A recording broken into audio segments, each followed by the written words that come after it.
Waluj MIDC परिसरामध्ये दरोडा टाकण्यात आला आणि या प्रकरणातील प्रमुख संशयित आरोपी अमोल खोतकरचा सोमवारी रात्री पोलीस एन्काउंटरमध्ये मृत्यू झाला। मात्र या घटनेवर अमोलची बहीण रोहिणी खोतकर यांनी गंभीर आरोप केला आहे। पोलिसांनी सुपारी घेऊन आपल्या भावाला मारलं असा दावा करत आम्हाला न्याय द्या अशी मागणी आता केली आहे।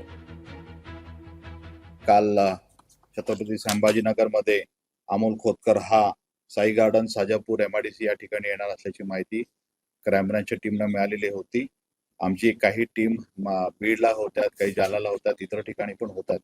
तो आमच्या अंमलदारांच्या अंगावर त्यांनी गाडी घातलेली होती, त्या अनुषंगाने त्यांनी फायर पण केलेला होता। आमच्या अधिकाऱ्यांनी उत्तरादाखल दिलेल्या फायरिंगमध्ये जो आरोपी आहे, ज्याचं पूर्वीचं गुन्हेगार रेकॉर्ड आहे, अमोल खोतकर हा जखमी झाला। त्याच्या उजव्या दंडावरती मागच्या बाजूला ती गोळी लागलेली होती गाडीत असताना।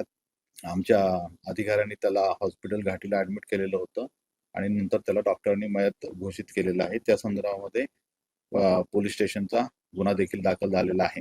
तो मरून पडलेला आहे। त्याला सकाळी ऑन स्पॉट जागेवर 5-6 गोळ्या मारून टाकलाय। पूर्ण हे उधळलं, इथं गोळ्या मारलेल्या आहे। पूर्ण शर्ट फाटून पूर्ण रक्ताचे थारोळे जमले, डोळ्यातून रक्त, नाकातून तोंडातून रक्त। एवढी काय खुन्नस होती या पोलिसांची। पोलीस आहे, त्यांनी गुन्हा केला असेल त्याला पकडा, जेलात टाका। माझी विनंती आहे सरकारला, मला न्याय द्या। मी इथून हलणार नाही, मी अन्न पाणी खाणार नाही, मी इथेच बसून राहणार आहे। सीबीआय चौकशी करा, मला प्लीज, मला न्याय द्या।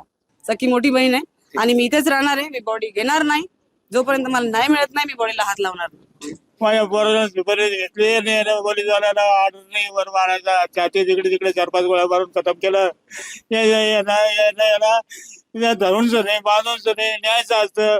कोर्ट आहे, कोर्ट सिद्ध करीन। तो जर समजा गुन्हेगार असता तर कोर्ट सिद्ध करीन, त्याला सजा करीन। यायचं काय मारून टाकायचं। हा, यायना पैसे घेतले साहेब, कमीत कमी 2 ते 3 करोड रुपये माझा दावा आहे।